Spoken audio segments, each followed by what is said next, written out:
We're about to get started. Come on in.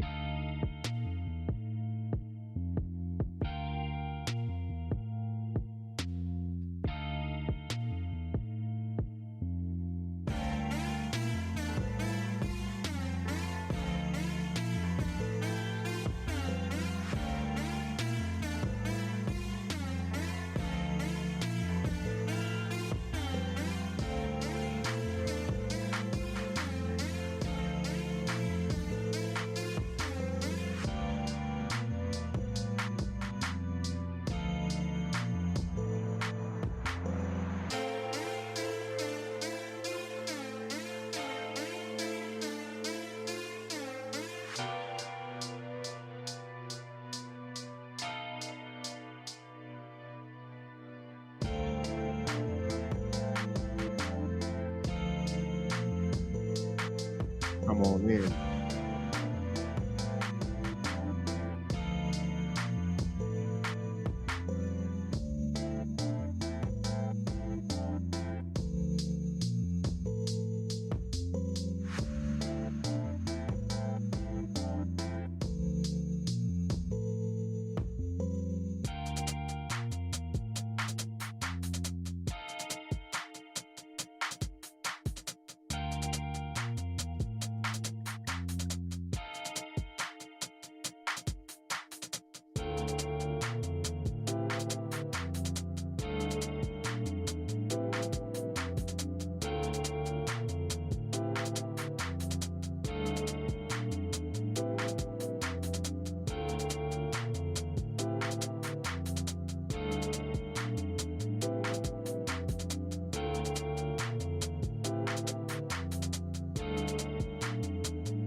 All right.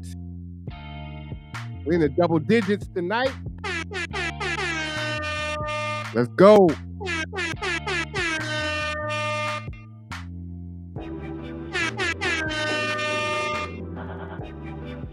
Parental advisory. You are going to hear the N word. You're going to hear some other words that might offend sensitive ears. Even though most of us use those words, probably even today. Yeah. Yeah. Let's go, y'all. All right. It is Hoodie night. Time to get at it. It's been a minute, as I said before, since we've had this conversation. Can't wait no more. Change gonna come. Change gonna come right now. Can't wait anymore. It's gotta happen. Let me go ahead and do some housekeeping here really quickly. I think I've got to do that just to make sure that we're all good. You know, you can subscribe, like, or share. Appreciate that. We're going to get into quite a bit here. Let me go ahead and put up my copyright disclaimer. Fair use under the Copyright Act of 1976. Also, the views expressed on this show are not the views of G2. They are mine alone. You can go ahead and type your questions and comments in the chat if you so feel that you are moved to do so. So why the hell are we here tonight? We're here because Black people got a problem. Got a huge problem. We dance around it. We don't really address it. You know, shout out to Up From Slavery, Race and Equity Summit that they held earlier this year. Post-traumatic slave syndrome. We suffer from it. Every day, all day, When people in and outside of the Black community, they look and they say, man, how come y'all are still so fractured? How come y'all can't seem to get it together? Post-traumatic slave syndrome. Crabs in a barrel, we're going to keep pulling each other down. HNIC, head Negro in charge. That's what it's all about. That's what it's all about. So we can't really get anywhere, right? Well, some of us do. Some of us make some gains. Most of us stay where we're at. Generational poverty, poverty mindset, zero sum. It's good for me, but it's not good for you. We're going to get into it. No, I was actually told by one of the main people I'm going to be talking about tonight, Daryl Riley. And again, Daryl, if you want to come on, you can come on in a little bit. I'll send you the link. Said, shouldn't have these conversations out in the open, in front of white folks, in front of other people. This is stuff that should be handled behind the house. And I'm going to tell you, I'm going to be doing my best impression of Nat Turner. See, Nat Turner fought against slaves, slave owners. But he also fought against those who would seek to tell massa that the slaves were trying to escape. Someone has to be the modern day Nat Turner if we are to truly make gains. See, these incremental gains that we have been making over time, we've stagnated. We clap and we applaud for the tokenism that we're provided. Juneteenth is a federal holiday. Tokenism. $10,000 off student loans. Tokenism. That's what it is. Oh, you want to get rid of the Confederate statues. Tokenism. What did Biden say? You ain't black if you don't vote for me, if you don't vote Democrat. Tell you who they are. We go along to get along. We think, well, the other side, Trump, is racist and evil, and, he says these things and they're horrible, and, black folks are so affected by words that we run and vote typically as a bloc for the Democratic Party. The Peanuts gang, we're Charlie Brown and they're Lucy. They tell us they're not going to move the football, and yet they do. And some of us seek these meritorious manumissions so they can be good with massa, so they can get their leg up and be good. Now, house Negroes and field Negroes, house slaves, field slaves, there's some colorism in there, some other things in there, right? If you in the house, you closer to massa, you get trinkets and treats. Get a come up. That's what they call it today. You get the bag. That's what you get.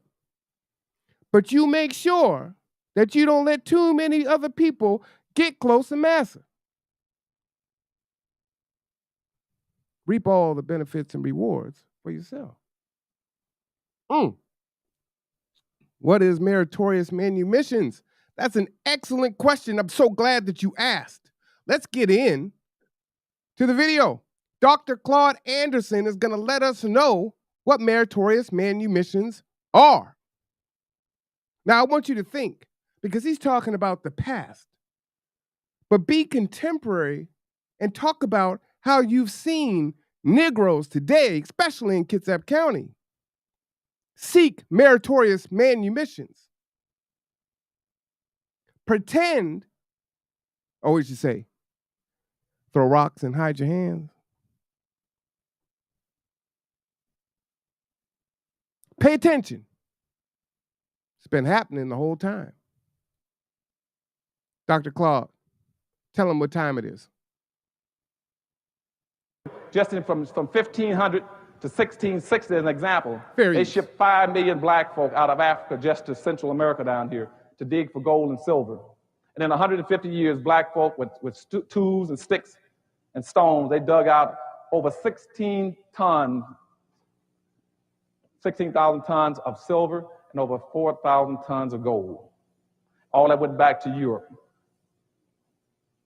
Black folk at that point in time were producing almost 99% of all the sugar on earth, cotton, tobacco, anything else. They were building all the houses. They were the caulkers, builders. So what they did then, they started advertising in Europe. So anybody wants to get wealth, they go to America. You go to America, we guarantee you. We give you free land and free labor. And you would have to be an idiot to come to America if we give you free land and free labor and not get rich. So they began, and by 1710, somebody said, well, how are we going to control all these blacks? So the state of Virginia passed a law called meritorious manumission. Meritorious manumission then says that we will control blacks by building in an internal attitude inside of them. What did he say? Building an internal attitude inside of them. Post-traumatic slave syndrome.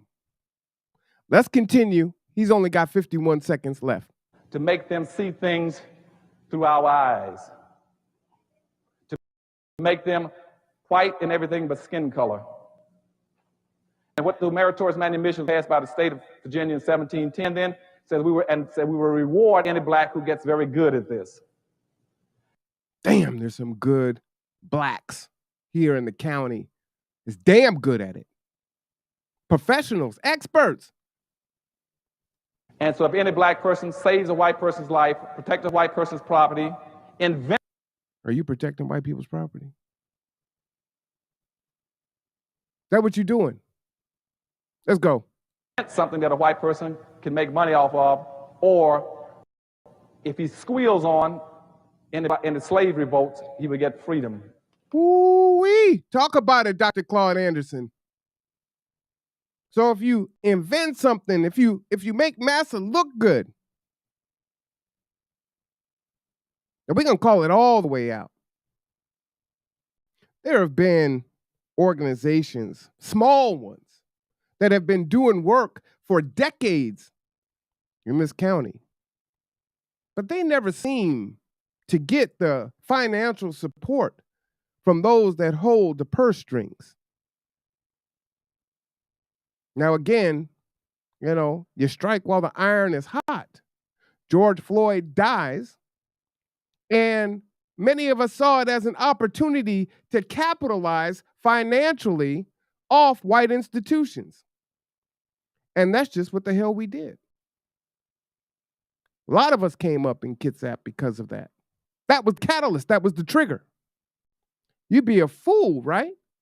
To pass up on an opportunity like that. Get the bread off the back of your black brother. Do good with the money. All right. Okay. And so I tracked from 1710 all the way up to 1860s.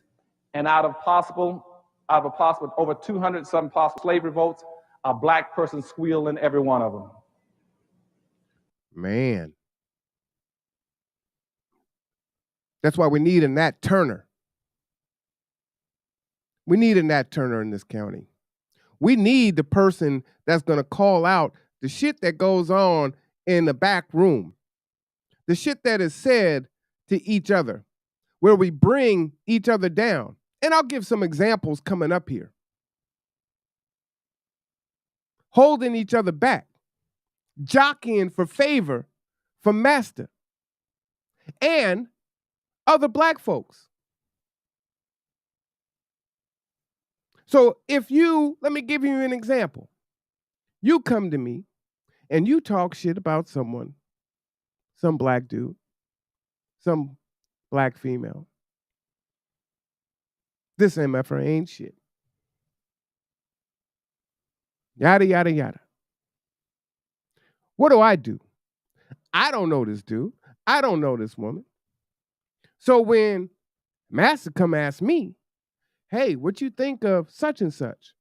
Oh, man, I heard yada, yada, yada. Marwan told me, don't trust him. Don't work with him, right? Same thing goes for the black folks. Hey, man, don't work with her. Don't work with him. He ain't shit. Hey, man, what's up with your boy over there? Hey, is he cool? Because I'm thinking about trying to do some things with him. Oh, no, man. Oh, boy told me you don't want to mess with that. Has that happened to you? Have you been on the receiving end of one of those stories? I have. Hit dogs holler. Have you been the one going around and telling those stories about other black folks? That's what I mean by throwing rocks and hiding your hands. That what it is? Okay. So we got to call it out. Nat Turner and this bitch. That's what needs to happen here in this county. Needs to happen more than just in this county. But I live in Kitsap County. My daughter lives in Kitsap County. And I see we are making some gains, but part of it is making them on the backs of each other. So if you ain't going to do it right, don't do it at all. Know what I'm saying? I think that's only fair. I don't think that's too much to ask. I mean, I don't.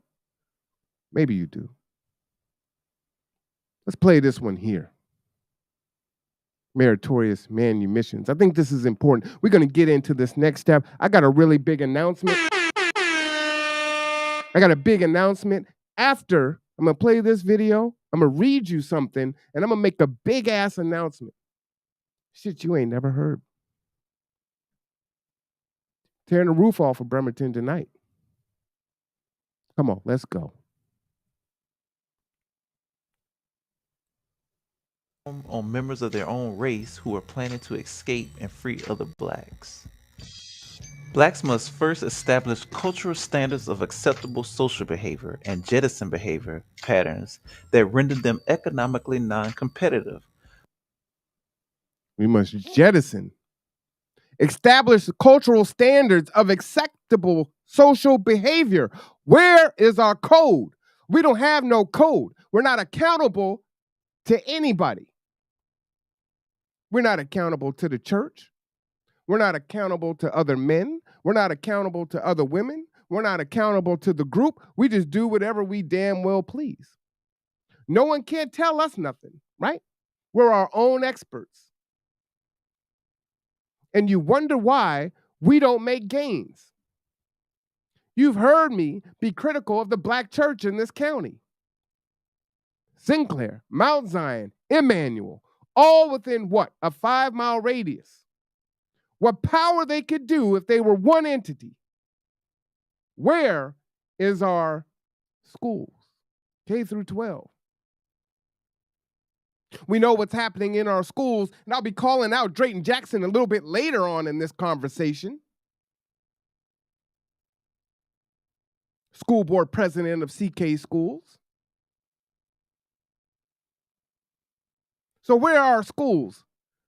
Oh, they don't want critical race theory. They're trying to get rid of what actual black history is. They're telling us now that slavery was immigration. Where the hell are our schools at? Where's our credit union? Where's our grocery stores? We're 3% of the population. Shout out to Christina Rourke. She sent me that earlier today. So if we're 3%, we can't afford to be operating at 0.25%, trying to get shit done because it doesn't work. It's only marginal. But you know, head Negro in charge. I don't like how you doing it. I don't even like you. Yeah, that's what we doing. That's what we've been doing. That's what we continue to do. We applaud. Good job. Look at all the black organizations here in such a small town. Living Life Leadership, Surviving Change, Up from Slavery, Marvin Williams Center, New Day, Mount Zion, Sinclair, on and on and on. Foundation for Homeless and Poverty Management, G2. Keep it running. Mm. No code of conduct. You won't hold yourself accountable to your own bullshit. You want to look at, what do they say? You know, before you point out the sty in someone else's eye, point it out in your own. See, black folks been doing cancel culture long before it was a thing. We've been canceling each other in Kitsap for the longest time. And we do it behind each other's backs, oftentimes. Post-traumatic slave syndrome. Let's go. Blacks must openly acknowledge that certain behavior is detrimental to the race and must be changed. They can no longer excuse destructive behavior by hiding within the frail walls of civil rights issues or charging it to poverty politics or the legacies of slavery. Woo! Man, dropping bombs right there. We can no longer charge it to poverty. We can no longer feign ignorance. You went to the Race and Equity Summit. You planned the Race and Equity Summit. So what the fuck is going on? Why are you still operating in the same way? How come you haven't grown? The most insidious thing that folks can do is put forth as though they're actually helping folks while they're destroying folks simultaneously, undermining other people's efforts. Now Turner and this bitch. Black institutions, churches, schools, families, and other social organizations must assert themselves regarding the problems facing Black America. They must establish and promote codes of conduct to protect their community from Black antisocial and dysfunctional behaviors. This shit ain't new. We know what we need to do. We just refuse to do it. The church won't hold you accountable. You're not going to hold yourself accountable. And you're not going to submit to the group so that you can be held accountable so that we can grow. Get the bag. Save yourself, black man. I will help you as long as it's a come up for me. It's cloaked in altruism. Stop the cap. All right, so now that we know what meritorious manumissions are, give you a reminder from what that is. Contemporarily, have you seen someone save master? Have you seen someone invent something or make massa look good? And the massa could be any entity or thing. Could be the United Way. Big white institution handing out money. Looking good for massa? You making it look like massa's doing the BIPOC work?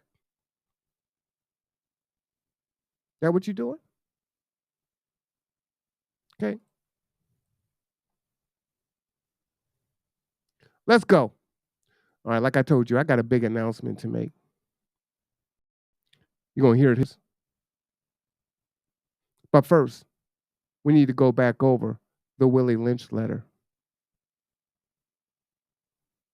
Again, you fall for it every damn time.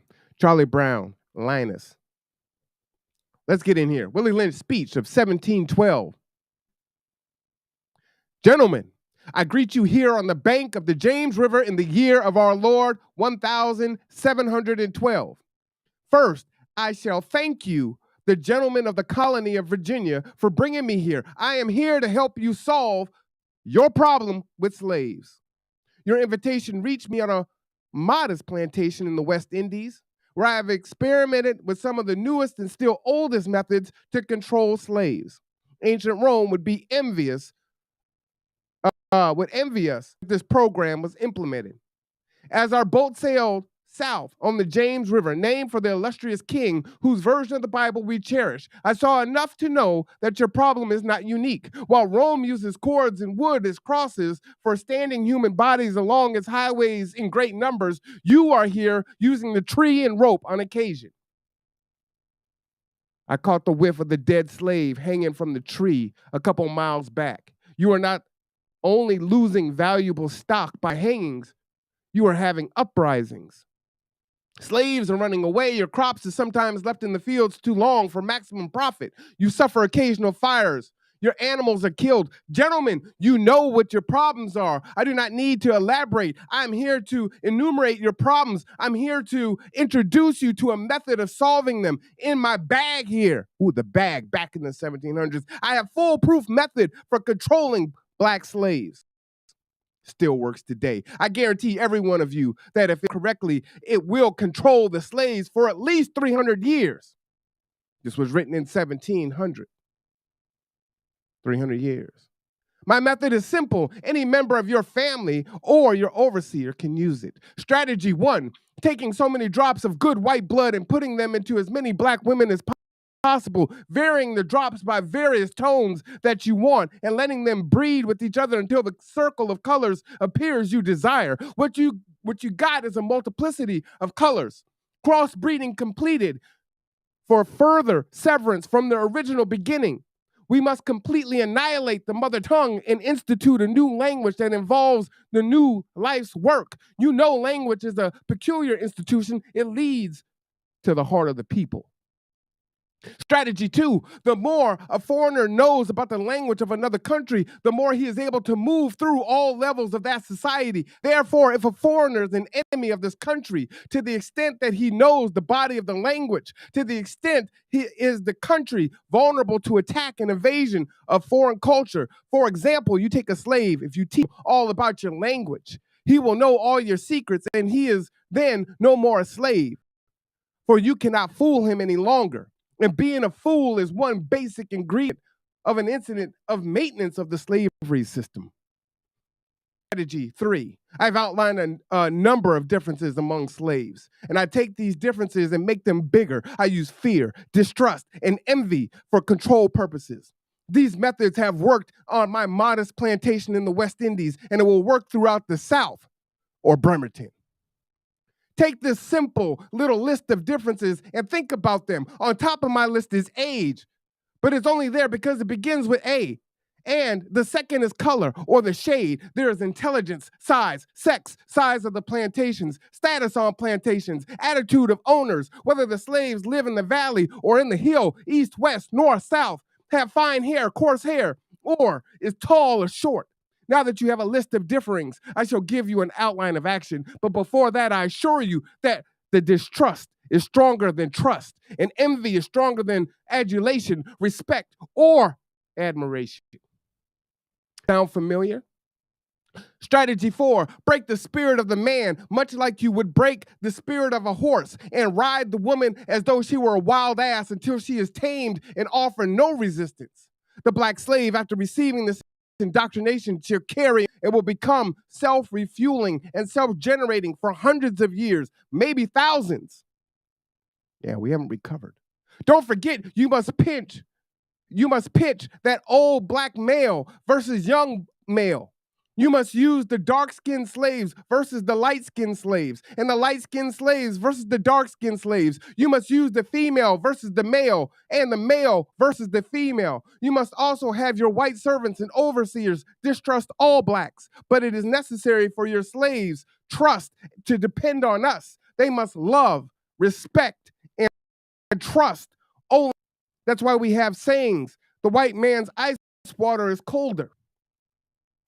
You can go to McDonald's and they never have the apple pie. They never have the McFlurry. You never try to negotiate price with them because they're not going to negotiate. You go to a black business and things aren't 100% sat like you would like them to be. So you can't patronize that business. You can't add support. Well, they need to get their stuff together. They need to be giving me a discount because I'm black. Damn, brother, you can't give me 5% off. You can't give me 20% off. You can't give me Buy one, get one. Maybe you should just do it for me for free. Sound familiar? And we wonder why the dollar in the black community is what? 6 minutes, did they say? 6 minutes. Strategy 5. Bullwhip the black man in front of the women and the child until he gives up his will to resist. This leaves the women feeling alone, unprotected by him, with his image destroyed. The ordeal will cause her to move from her psychological dependent state to a frozen, independent state. What do we hear today? I'm strong and independent. But what are we hearing now? I'm tired of having to be strong and independent. See, we've been sold a bill of goods. And we don't need the traditional black family. And we wonder why we're struggling. We're wondering why we lead in single parent households. This was all by design. She will turn and raise her male and female offspring in reversed roles. For fear of the young life, she will psychologically train him to be mentally weak and dependent, but physically strong. Wow, isn't that what we see? When we see our young boys that our young mothers love, and the fathers who are in the homes that love their children. And they're so nice and innocent when they're 5, 6, 7, 8, 9, 10. By 13, 14, and 15, in the streets of Chicago and California, Tacoma, they're killing each other. We don't know what to do with them. But they were just your babies just a few years previously. Right? Because you made them all soft and emotional. They're going to pick out a gun instead of talking through it, processing their feelings and their emotions. That's what we got. Mentally weak and dependent, but physically strong because she has become psychologically independent. She will train her female offspring to be psychologically independent. This is what we got. This is what it is. And we're looking around like, what? So, wait a minute. You want police reform, but no one's accountable. You don't want to be brutalized by the police, but you're being brutalized by your own offspring, and you don't know what to do.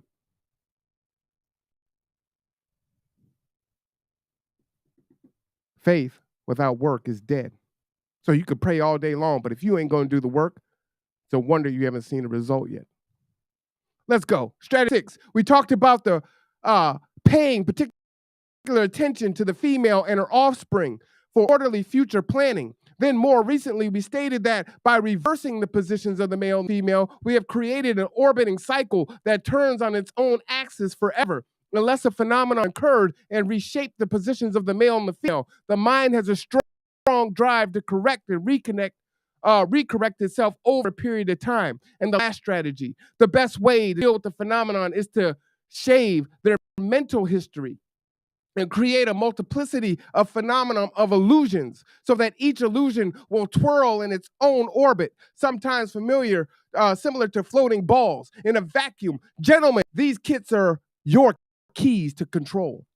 Use them. Have your wives and your children use them. Never miss an opportunity. If used intensely for a year, the slaves themselves will remain perpetually distrustful. Willie Lynch. I'm going to read that last piece again. The slaves themselves will remain perpetually distrustful. You know we don't trust each other. You know we don't trust each other. Right? So let's get into it. You've heard me talk about the black church. There have been many who have been upset over the situation that happened yesterday with the backpack events with Doc and Jeremiah and Marvin Williams. Crabs in the barrel mentality. The things that people don't understand is Jeremiah and Doc have been talking behind the scenes well before the day of the event happened, and the only reason why it ended up happening on the same day was Marvin Williams couldn't change his ticket. And they're already planning something big for the future. But for those of us that are not in the know, we immediately draw sides. You know how it is. Everyone's sitting there at a party, and you encourage and tune that person up to get into a conflict. You more mad at what's happened than the person that was originally affected. Why the hell we don't work together? Why can't we work together? Why don't you talk to this person? Why doesn't this church deal with this church? Do you even remember the history? What was your grandparents' beef? That's not even your beef. What was your parents' beef? That's not even your beef. So you're going to be like the Hatfields and McCoys, and you're just going to keep it going, right? And you don't see that we're all in it together, right? Because most of us are suffering, which means they're going to pick us off. There's powers in numbers. Stand together. But we can't do that, can we? So what do we have here? We got the issues with the black churches. We've got the situation going on with the Marvin Williams Center. My personal gripe has a lot to do with, one, my Nat Turnerism. I'm going to call it out. From this day forth, if you don't want me to talk about it, don't tell my ass. If you're talking shit about somebody else, don't tell me. Don't tell me. I'm not here for it. I'm an advocate for black men and boys. So I'm not here for it. Now, I told you, as far as Drayton Jackson is concerned, he's the president of CK School District. And there's some issues in that district that need to be addressed. So we're going to be calling that out. My daughter's in that district. We're going to be calling that out. But you know what I need? I need other parents to bring me the issues.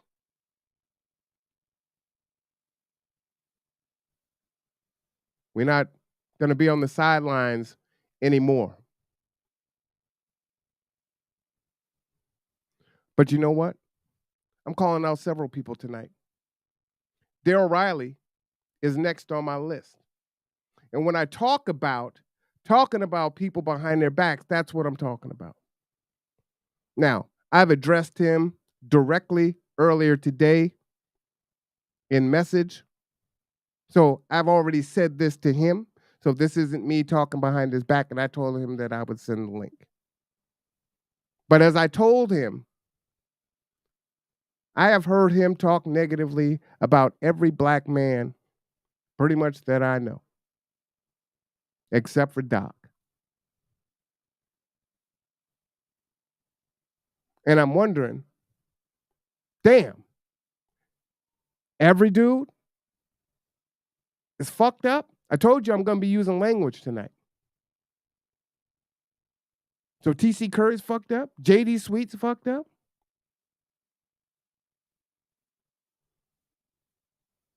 Pastor Frankie Sinclair, he's fucked up?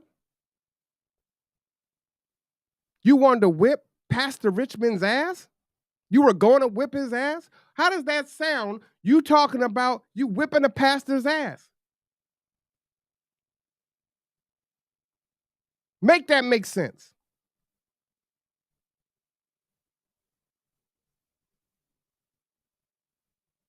This is what we're talking about. Black misandry. See, most people don't even know that term because they hear misogyny, right? Hatred against women. Misandry, hatred against men. Black misandry, hatred against black men. Why are you hating against other black men? You know, from preschool, they say if you don't have something good to say about someone, maybe you just don't say anything at all.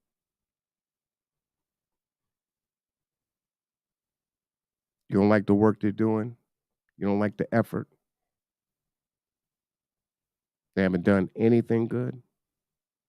Again, I gave you the example. So if you come to me and you say, Pastor Richmond ain't shit, when Massa, who got the money, comes and asks me, hey, tell me about Pastor Richmond and Mount Zion. Should I work with them? We might have something going on. Well, No, man, I got on good authority. Pastor Richmond ain't shit. Okay, thank you for that. If you say to me, oh man, JD Sweet ain't shit. When another black person or another black organization says, hey man, I was just in a Zoom with JD Sweet. What you think about him?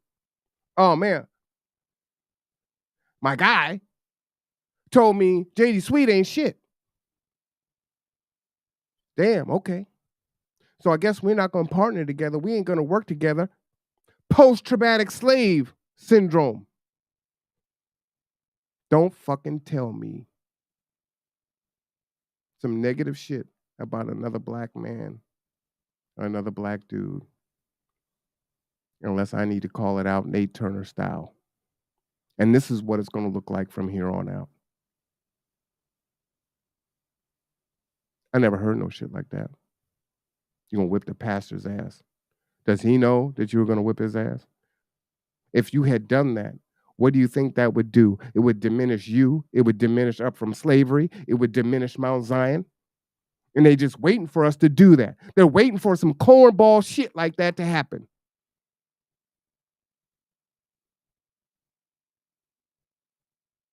They're waiting for some stupid ass street shit. See, I'm wondering why this has been happening for so long. And I couldn't understand it. Black misandry exists regardless of where the hatred comes from. And if this is how people go around talking, are we going to push back on that? Are other men going to push back on that? Well, no, because they might get their ass whooped. What you telling people now? You going to come whoop my ass too? You going to come beat up Layla's dad? Is that what it is? Is that the game? Is that how we get ahead? Is that how we get the bag? Fall in line? We're doing the street thing. See, with great power comes great responsibility. You're up from slavery. You bringing in Race and Equity Summit. You're talking about post-traumatic slave syndrome. So you got to hold yourself to a higher standard.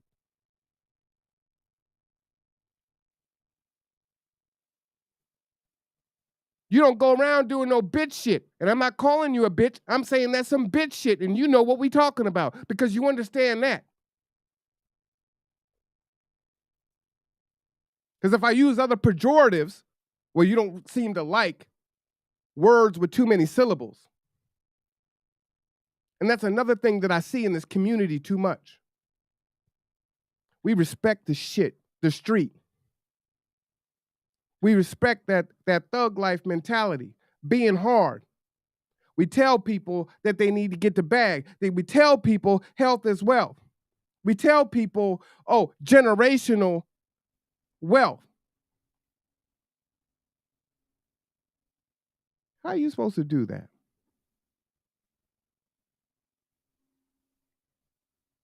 How are you supposed to do that?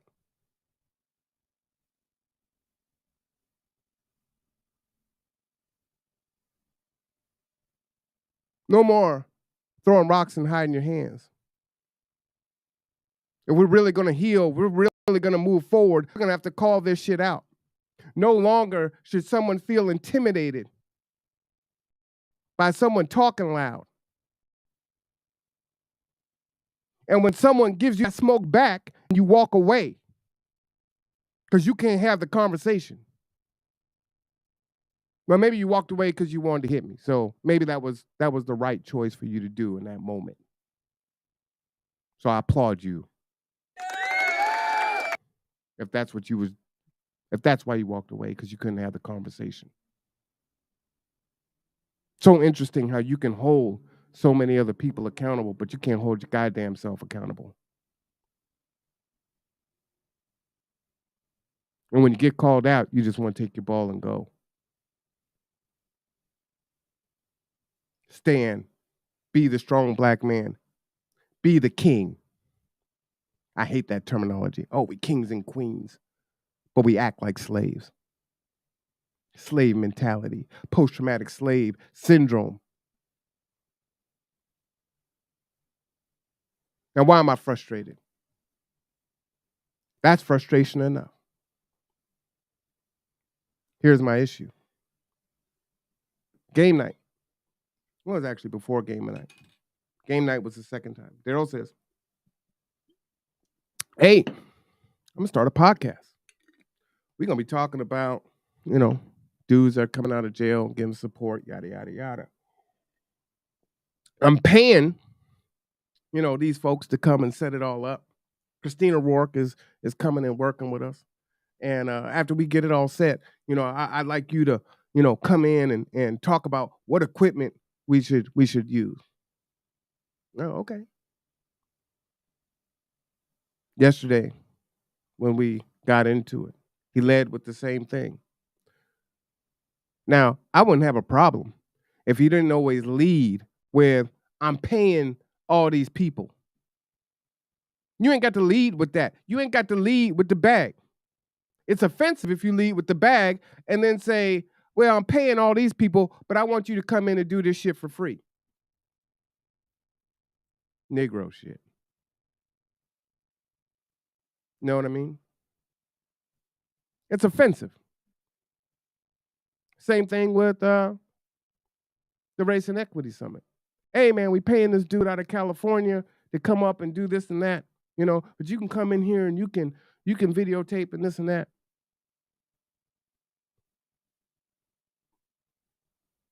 So you lead with the bag, like, oh, I guess the bag's here. And then how does the conversation go? I'm like, okay. Because see, I'm going to help you regardless. And you've heard the other podcasts where I'm critical about the Black church. But when Mount Zion had their event, I was there to support. I'm damn critical of the Marvin Williams Center. That is not an open secret. That I got issues with the fact that it's more of an event center than a community center. I've got issues where they're not supporting the homeless community and they're 10 feet away. That optically, that shit look bad. To have an expensive dinner and people hollering out $5,000 and this and that, 10 feet from all those homeless folks. They're your neighbors, whether you like it or not. And in the same token, the auction was $250. And they don't know that because Miss Deborah raised her hand and said $500, but that was a split donation. Me and her. Because I still support the work. See what I'm saying? So I can be critical, but I'm still going to uphold and uplift my Black people, the Black events, the things that are going on. Because that's what we do. But we lead with the money. Hey, man, I'm paying this one. I'm paying that one. I'm doing this. I'm doing that. I say, hey. So, I'm like, I'm holding my phone. If y'all saw me yesterday, I'm just holding my phone up, right? Because the iPhone is a bomb-ass camera. I've got my Rode microphones, which are, those are baddies too, let me tell you. I was like, well, you could use this. It's like, no, I want it to be right. I want to make sure we do. Well, I'm like, well, what's your budget? Man, I ain't got no budget, right? There you go, bragging on the bag, right? But the expectation is I still come in and just, give you the knowledge. You know what I'm saying? But you got all the money. You got the bag. You lead with the bag. You don't lead with the bag, it's whatever, right? I tell them, I say, hey, man, I can run the show for you. I don't have to be the face of the show. I've been doing it for the whole year. Other organizations have shows on the Conduit Network. Oh, don't believe me? Let's check in on some of those things. Here we go. Let's look at the first one here. I'm here with you, man. So that's always a good thing, man. Things are moving forward. I like it. Well, we're going to get into quite a bit today in this next hour. So, you had a few guests that were going to be on, but we'll have them on some other times. Why don't you let people know who some of the people are that you plan on having the show in the future? I'm going to be having some of the staff come in, like they're going to be in the process of being facilitated. I'll have some of my youth counselors come in, tell you a little bit about what they've been through in their life and tell you a lot about the changes that they're making and the great things that they're trying to do and help the community and what really gave them that motivation to change their life and basically how we help each other make it every day. Because, any type of bad habit or characteristics or things that you've been doing in your past that you've done for a while, they become bad habits, you know. And that's Brother Anton, right? Brother Anton was in prison for 20-something years for murder, right? Now he working on his show. This was February, by the way. See, we were already doing this. So what he wanted to create, we were already doing. Turmoil, you tend to go back. Oh, wait. Oh, there's more. Because that wasn't the only one that we did. And then we'll have those disciples of mine all the way from Memphis, Tennessee, talking about something about that name Jesus.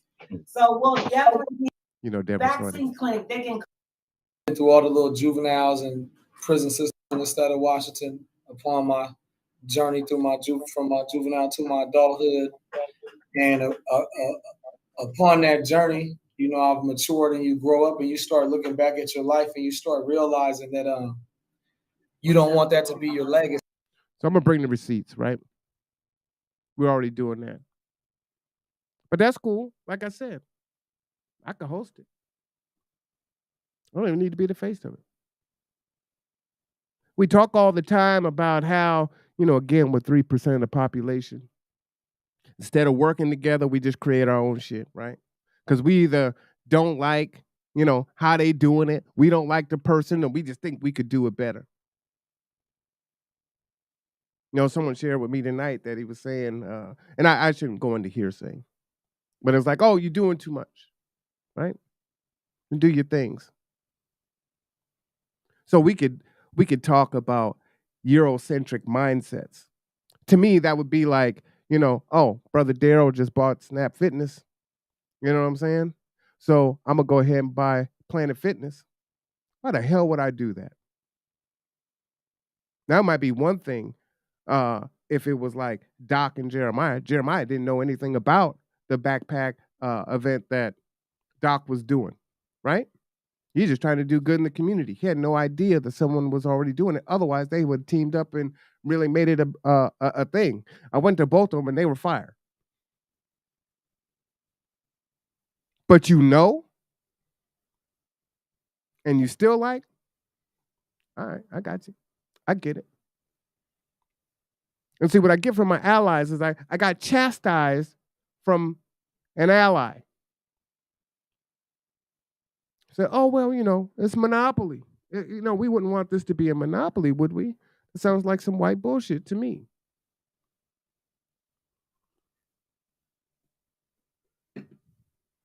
Sounds like some white bullshit to me. Jewel's on here watching. Shout out.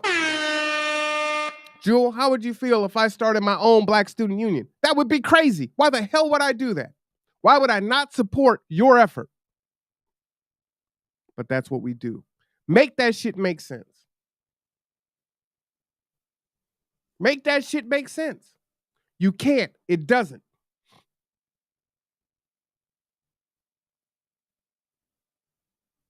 But we're sanctimonious. We're self-righteous. We know better. And again, we're not accountable to anyone else. So it is what it is. This is a problem.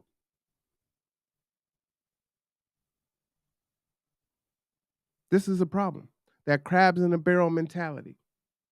This white man's ice water is colder. The black misandry that happens. You know, it's sad that the only people that folks really recognize as a black male leader in Kitsap has passed away. Bishop Robinson. Who do they hold up as a black male leader today?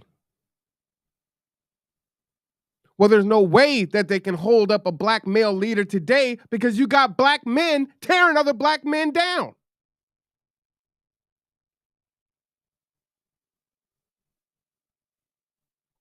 Doesn't really happen in the female sector. I mean, it happens a little bit. But for the most part, they stay on code and they'll uplift each other.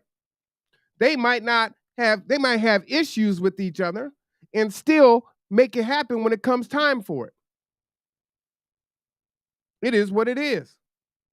You've seen the show. Okuye and Deborah go at it constantly. But when it really comes down time to do the work, where they at? They doing it. Because they don't let that shit get in the way. But we do. I can't wait to see how this goes on the other side. Oh, wait a minute, wait. Oh, I forgot. I got a big ass announcement. I told y'all. Hey, Nat Turner Kitsap. I'm going to run for city council. I'm going to run for city council.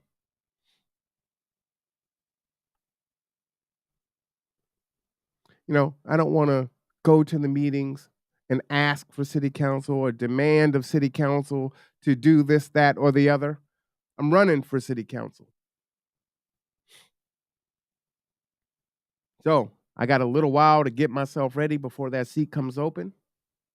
So I'll be getting to know the community, but most of all, I'm going to be holding y'all asses accountable. And I expect you to do the same and hold me accountable. But we're going to call out the bullshit. It's a new day.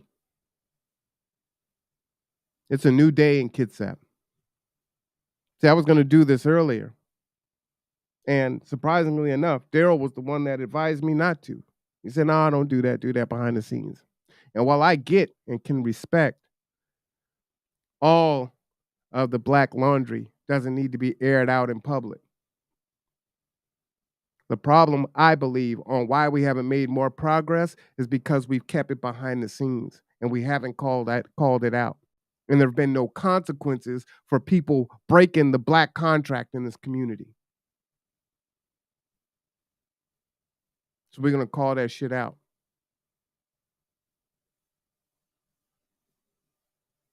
Don't come and tell me any bullshit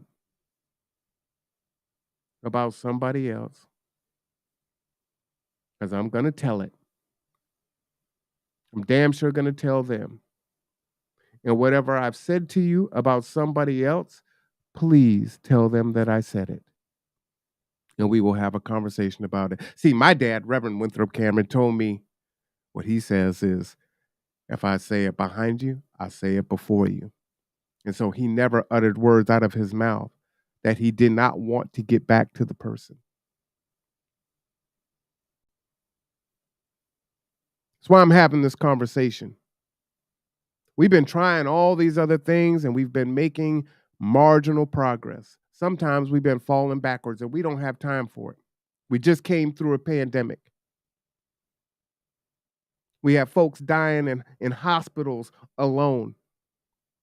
We had folks stuck and trapped in their homes, scared to death, unsupported. We know that the next pandemic is coming. Oh, well, we got monkeypox here.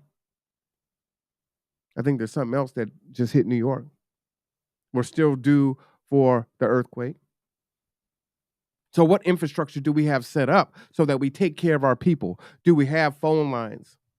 Do we have a call line? You call this one, that one calls that one, and we check on each other. Do we know what each other's needs are? Do we have spots set up where we have a storehouse of supplies in case we get into an emergency situation? Do we have distribution set up?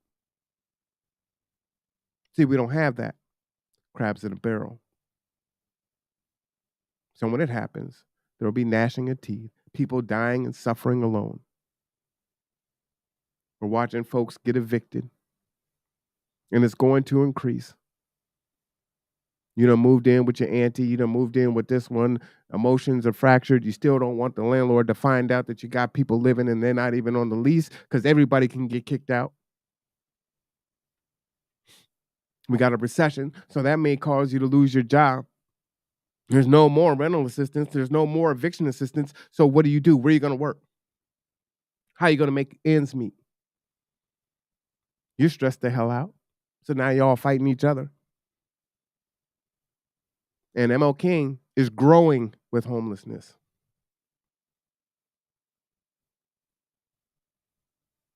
See, the trick bag is you're so focused on trying to hold on to what little you got. You're watching all these other people fall by the wayside and you hanging on. You got a good grip, then your grip is starting to lessen and it's starting to lessen. See, you can't fight when you're just trying to hang on. That's the trick. Got to fight together. Got to build infrastructure. We got to make change. Are our kids going to be in a position to help the elderly as they come into their leadership positions? Are we going to lose a generation? See, all the Gen Xers, we got all these crazy health issues. I got sarcoidosis. I got degenerative disc and joint disease in my spine. I'm a hot mess. Many of us are like that. Our fight's almost over, at least the physical fight. So what's next?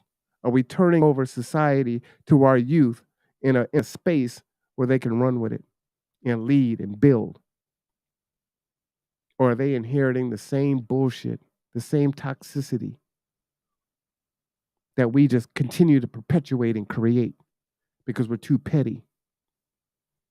We can't be humble. We can't be accountable. We can't apologize. But you know what? I forgive you. I forgive you, my dude. That's the terminology that the kids say today. Post-traumatic slave syndrome. It's a disease we have to battle and overcome daily. Inevitably, we will fall short, but we must endeavor to do better. That's a direct quote from me. I'm going to quote my goddamn self. Got, not God. I would not use the Lord's name in vain. I am a PK, by the way, so I would never do that. Got.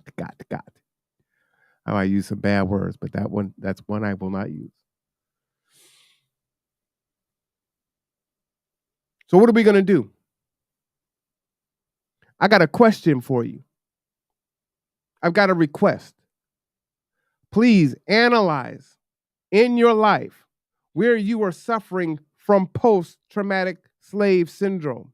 Analyze in your life where you're holding other Black people back. Analyze in your life who you need to forgive or have a conversation with. Black folks are getting together. Shout out to Deborah and Kendra and all the people that are organizing this event on September 19th, which will be a mediated event for Black folks to come and have conversations and hopefully to process through this. The reason why we're having game night is because I don't believe that it's enough to talk about it. The 17th, thank you, Jewel. We work hard. We're doing the work. We're fighting systemic issues. We're fighting white supremacy. We're fighting each other. We're fighting economics. We're fighting capitalism. We're fighting poverty, education, you name it. We're fighting all of it. We're exhausted. We're at our wits' end. And when we come together, we often clash.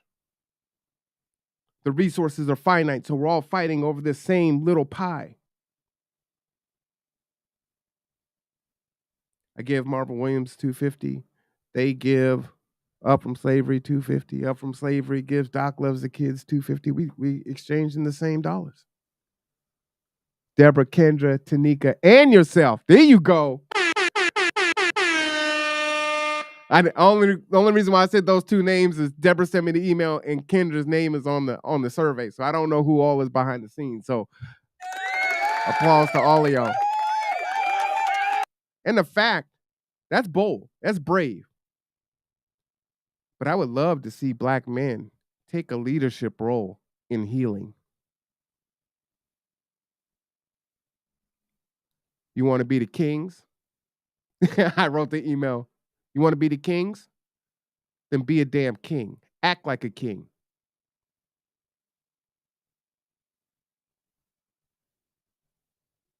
We do want all of us to win.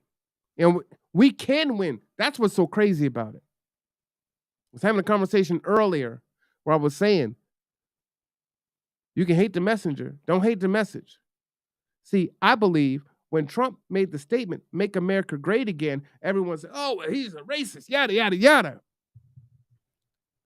But what I say is, back in the 40s and the 50s and the 60s, when our parents and grandparents had to work together, the Black family was at its strongest. Because it was them against society. And we all worked together.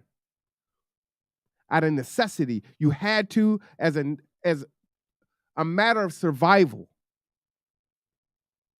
But we got it so good now. We got things like, I don't need no man. I'm independent. I could do bad all by myself. I'm getting the bag. SY and BM. Save yourself, black man. We have all these things now that create this individualistic society. And black people have always been a collective, even from the motherland. But now that's not how we get down. So when I think of make America great again, that's what I think about. Yeah, we lost the village. Who's the mama? Who's the big mama now who's young that's watching all the kids while folks go to work? See, those are gone, right? Where's the support network? Where are the big mamas and the mothers that are holding the little girls accountable? We don't even call it out in church anymore, right? It used to be, hey, you came in and you showed up pregnant, you definitely wasn't going to sit on the front row. You definitely wasn't coming to church dressed like that. What the hell are you walking into the house of the Lord dressed like that? You know, you're going to go down south and you're going to come back. Maybe you come back with the baby. Maybe, maybe you don't.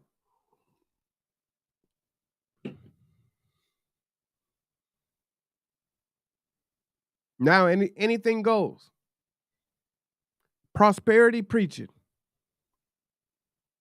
You too can have a man and a woman and a house and whatever you want. Just pay your tithes and offering. But year after year, our folks are struggling. The executive director of United Way, we were speaking at the Marvin Williams Center, and he shared some horrifying stat with me, something about 90% of our black kids in Kitsap County were in poverty. I'm like, what the hell? I was supposed to send him an email so he could send me the information. 90%? We're 3% of the population and 90% of us are in poverty? With great power comes great responsibility. Drayton, Daryl, Pastor Richmond, Pastor Frankie, the pastors at Emmanuel, the leaders of organizations, me, we got to do better. Jason, KRL, Tony, KCR. We got a real opportunity for change. We got a real opportunity for black men to stand and deliver, for black men to stand together, to support each other, because we got to model the behavior, right? If we can't work together, if we can't stand together, if we're going to talk shit about each other, our sons are seeing it. Our young men are seeing it.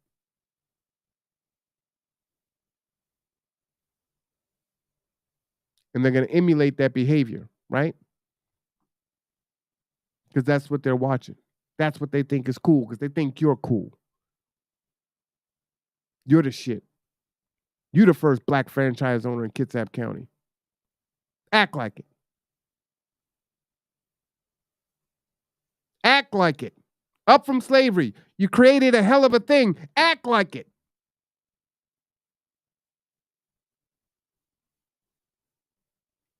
Stop letting us off the hook, folks.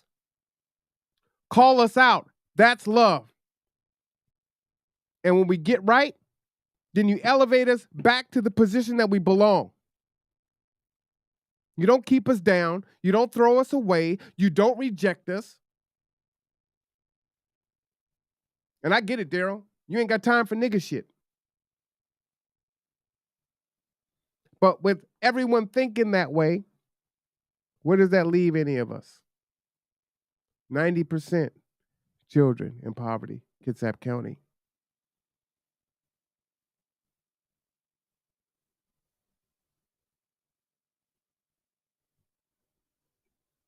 And one thing I would never tell someone is that their program basically doesn't make any sense. Right? My vision is self-sufficiency for all Kitsap County residents, feeding folks that are experiencing food insecurity, providing transportation for folks, doing case management for people, helping them navigate social services. And what he said to me was, basically, I'm wasting my time. That they need to pull themselves up from their bootstraps. He ain't focused on that.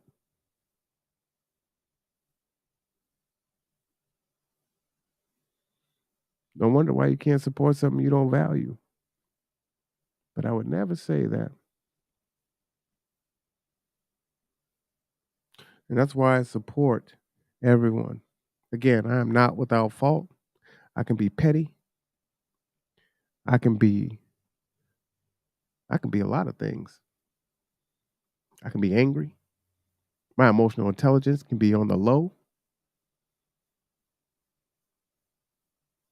But I fight every day to try to find different ways to support other Black folks in their organizations and their endeavors.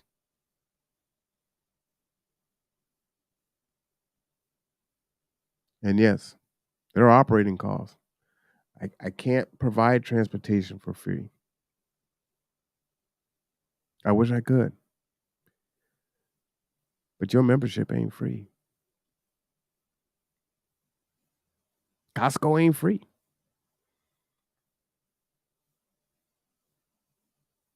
We got to pay.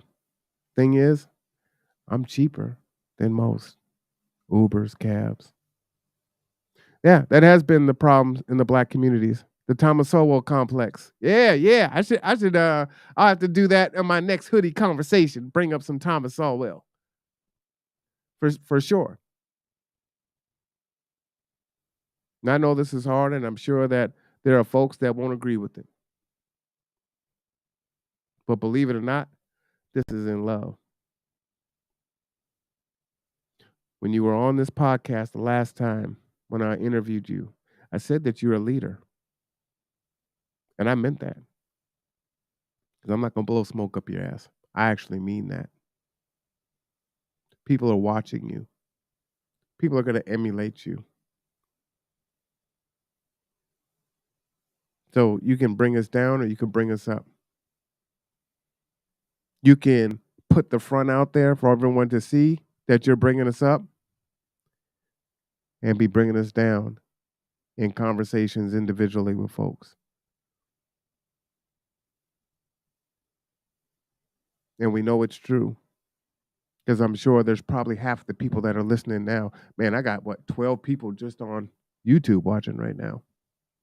There's almost 50 people. Twitch is going crazy.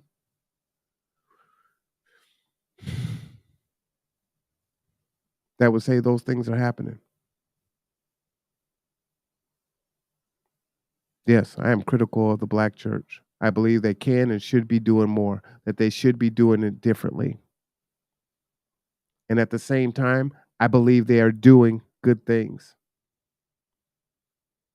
And I support the good things. And I support them doing and restoring the Black church to its former glory. Because that was the cornerstone of the Black community.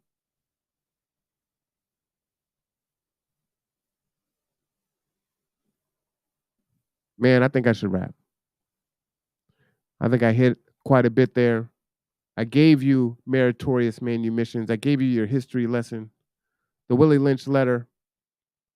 See, we need to talk about these things outside of Black History Month and Martin Luther King Day anyway. Never lose sight of what we're doing and why we're doing it. Like I said, my daughter lives in this county. She'll be 11 in October. I want her to inherit something better than it is currently. And that's my responsibility. It's all of our responsibility. So let's do something different. Yes, Black 365. On the 17th, I hope to see Black folks fill that library, ready to talk, listen. Almost say ready to listen first, hear, and not listening for rebuttal, but actually listening, putting yourself in the other person's shoes with the intent to move past. Somehow we're able to forgive the white folks. Well, they got the money, so that might be why, right? We'll forgive the white folks so quick. Oh man, Gucci's racist. Oh man, I will fight you to go and buy my Gucci and my Prada. Jewel says, please RSVP as we have a limited seats for the first session. Jewel, can you put the link in there if you got it?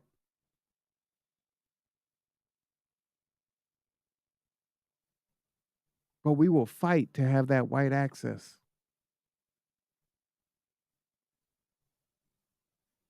We don't have time to waste. We've already lost too much time. Incremental change ain't going to get us where we need to get. Jewel will have the link for us momentarily.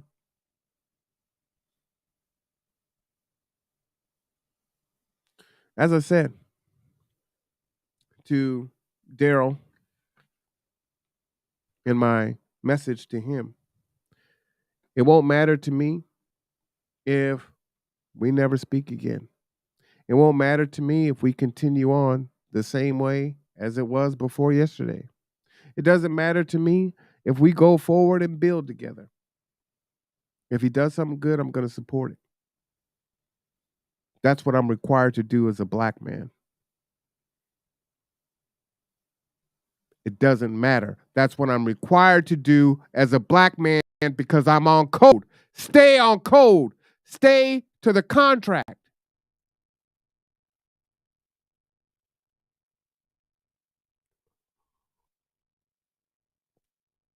I love you all.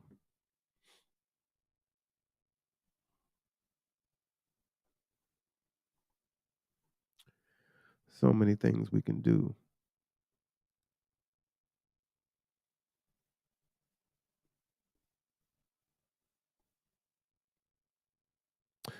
Since I'm running for city council, I do expect the ops to come out.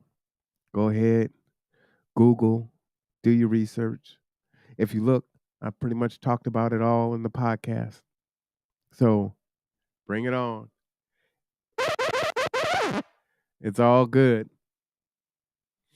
See, the thing is, when I was thinking about whether or not I was going to create the conduit, I was having a conversation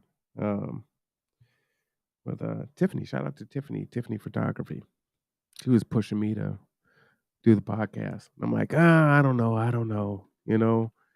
I know stuff is going to be, you can't access the, okay. So everyone check your email. Jewel can't access the link right now, but check your email or reach out to Jewel or I say if you say something in the chat or something like that, I'll make sure it gets to Jewel, but reach out to her and she will send you the link. But just so everyone knows, we got an opportunity to do something different. We've got to do something different. After the 17th is over, we might have a conversation before the 17th. I don't know. What I won't do is I won't waste, the folks that are there on the 17th with me and Daryl's issue. I think that would be unfair to the progress of the collective, right? We can handle our stuff offline so that the collective can move forward. And then after that, we can party and hang out. Because we need to have that on the other side. We've got to engage with each other when it's not work related or event related or program related. We're all just so tired of planning. Sometimes we're seeing each other, we're both set up at a table. Hey, Rev, what you doing up so late? You know it's past your bedtime. Shout out to the Rev. No cap recap tomorrow afternoon. But it's tough, right? Again, we're fighting everything. And then we get to fighting ourselves. We've got to come back together, laugh, just enjoy each other's company. build those relationships again, build that trust. Conflict is always going to come. We can't avoid conflict. We're not going to get into a point where we're not going to argue with each other or disagree. But we can't get to the point where it's like, fuck that person. I'm never working with them again, and neither should you. Sometimes we say, hey, if you're going to deal with that dude, I'm not dealing with him. I'm not going to deal with you if you're dealing with that person. What right do you have to even fix your mouth to say something like that? See, then it becomes you being the problem. So don't be the problem, king. Don't be the problem, queen.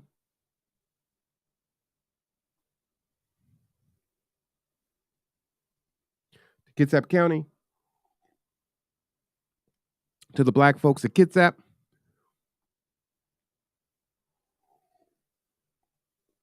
to growth, to forgiveness, and whatever else you think is important. Man, we got to be here for it, y'all.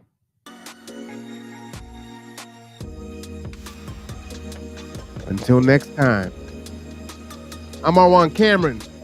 This is The Conduit podcast in Kitsap County. Come one, come all. Let's go. All right, y'all.